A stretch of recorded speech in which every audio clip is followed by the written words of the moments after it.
Today, we are diving into one of the most intense make-or-break moments in the entire Old Testament. Just imagine, the people of Israel are right on the edge of the Promised Land. This is it, the goal they've been heading towards for generations. But one single mission, a report from some spies, lights a fuse that triggers a full-blown rebellion, and it changes their destiny for the next 40 years. Let's break down exactly how it all went so wrong. So here's how we're going to walk through this. We're going to cover this whole saga in 6 parts. We'll start with that initial spy mission that goes horribly wrong, see how it explodes into rebellion, and then explore the aftermath, where God lays out his plans for judgment, holiness, and leadership right there in the middle of the wilderness. All right, so our story kicks off with a direct command from God to Moses. He says, "Pick 12 leaders, one from every single tribe, and send them to scout out the land of Canaan." Simple enough, right? Their job is just to report back on the land, the people, the resources. But it's not what they see that's the problem. It's how they choose to see it. And that changes everything. Now, what's absolutely fascinating here is that all 12 guys saw the exact same thing. They all saw a land so incredibly rich that it took 2 men just to carry back a single cluster of grapes. But they come back with 2 totally different reports. It's like they visited 2 different countries.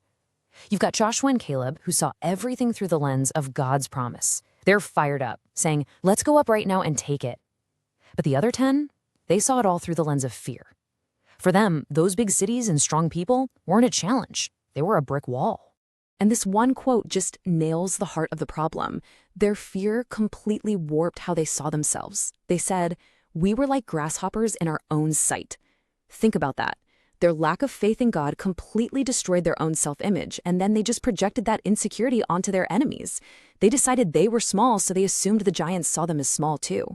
So the huge takeaway here is that our perspective really does create our reality. Fear doesn't just see the giants, it makes them 10 times bigger while making our view of God 10 times smaller. But faith, it does the complete opposite. It magnifies God so much that the giants just shrink in comparison. It's a huge reminder that the majority opinion isn't always the right one, especially when it's based on fear. And a bad report like that, well, it doesn't just stay with the spies. Oh no, it spreads like a virus through the entire camp. The people hear this terrifying account, and their hope just completely collapses. And that despair, it boils over into open rebellion, not just against Moses, but against God himself. God's judgment is incredibly severe, but it's also perfectly symbolic. They refused to trust him for 40 days while the spies were in the land, so they will wander for 40 years. 1 year for every single day of that faithless mission. God makes it clear, this entire generation, everyone 20 and up who complained against him, they will not set foot in that land. The only 2 who get a pass are Caleb and Joshua, the 2 who held on to faith. And this chapter shows us that unbelief is never a passive thing. It always spirals into action. First, they try to pick a new captain to lead them back to Egypt, which is a total rejection of God's entire rescue plan. Then, after they hear their sentence, they swing to the complete opposite extreme. In a panic, they suddenly decide, okay, we'll go fight. But Moses warns them, don't go, the Lord is not with you. They go anyway, without God's blessing, and they get crushed. It's a brutal lesson that doing the right thing at the wrong time is still disobedient. Now, you might think after a judgment that harsh, God would just leave them to wander around aimlessly, but he doesn't. And that's what makes this next chapter so amazing. Right in the middle of this 40-year punishment, God starts giving them laws about offerings and sacrifices. He's basically saying, even in judgment, you are still my people, and you are still called to be holy. And a really key distinction is made here between 2 different kinds of sin. First, you have sins of ignorance. These are the mistakes you make without realizing it. For those, there's a way back through sacrifice. But then there are sins of presumption. This is different. This is willful, defiant, I know what God said and I don't care sin. And for that, the punishment is to be cut off from the community. The example they give is a man who deliberately goes out to gather sticks on the Sabbath, basically a public act of defiance against God's direct command.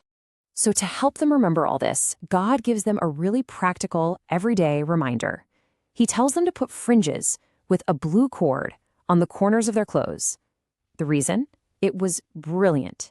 Every time they looked down at their own clothes, they would remember all the commandments of the Lord and do them. It just shows how well God knows us. We need those physical reminders to keep spiritual truth right in front of us. Just when you think maybe things will finally calm down, nope, Another crisis explodes, but this time it comes from inside the leadership itself.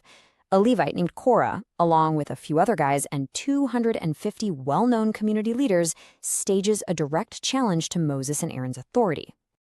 Now, listen closely to how Korah phrases this. It sounds so pious, doesn't it? So democratic. He's saying, hey, we're all holy, so why you guys, Moses and Aaron, get to be in charge? But this is a classic power play disguised in spiritual language. Underneath it all was raw jealousy. Korah was already a Levite, a position of honor, but he wanted more. He wanted the priesthood for himself. The judgment that follows is fast, dramatic, and absolutely terrifying.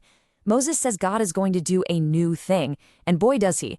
The ground literally splits open and swallows the main rebels and their entire households.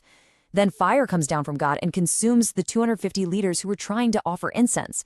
But what's really unbelievable is that the very next day, the rest of the people start blaming Moses and Aaron for it all, and that triggers yet another judgment, a deadly plague. The death toll is just staggering. 14,700 people. That's how many die from this plague. And the only thing that stops it is when Moses tells Aaron, the very guy whose authority was just challenged, to grab his censer, run into the crowd, and make atonement. In this incredibly powerful moment, Aaron literally stood between the dead and the living, and the plague stopped. This whole chapter is just this stark, flashing warning sign against spiritual pride. Korah's rebellion wasn't really about Moses. It was against the God who chose Moses, and it shows just how critical that role of the priest is, to stand in the gap for people and stop God's judgment. Okay, after all of that death and rebellion, God decides to settle this question of leadership once and for all. But this time, he's not going to use a terrifying judgment. He's going to use a quiet, miraculous sign to finally shut down all the complaining against his chosen priests. The test itself is really simple. Each of the 12 tribes brings a rod, basically a dead wooden stick, and Aaron brings one for his tribe, Levi. They put them all in the tabernacle. The next morning, 11 of them are still just dead sticks, but Aaron's rod, it has exploded with life. And we're not just talking a few green shoots. It has budded, blossomed, and produced fully ripe almonds, all in one night. It's this incredible sign of life coming from death, and it's God's undeniable stamp of approval.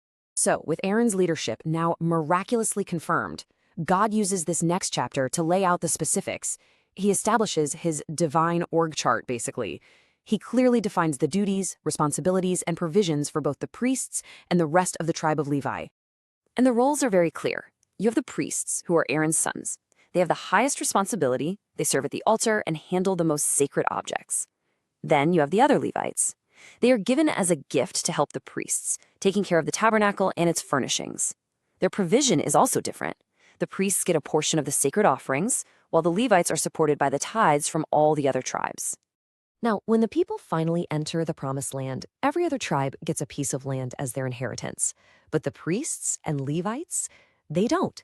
And instead, they get this incredible promise directly from God. God himself says, I am your portion. I am your inheritance. Their reward for serving him full-time was, well, him. And he promised to make sure they were provided for. So the takeaway here is that God is a God of order. He sets up clear structures for how his work gets done. It also establishes this vital principle that those who dedicate their lives to serving God should be supported by the community. But the deepest lesson of all is about what really matters. The ultimate inheritance isn't land or money, it's a direct relationship with God himself. And that really brings us full circle, right back to the beginning. This whole story started with a choice of perspective, a choice between fear and faith. And it leaves us with a question for our own lives, because we all face challenges that look like giants. The question this story forces us to ask ourselves is, when we face them, will we see them through the eyes of fear, like the 10 spies, and call ourselves grasshoppers? Or will we see them through the eyes of faith, like Caleb, and believe that God's promise is always bigger than any giant we could ever face?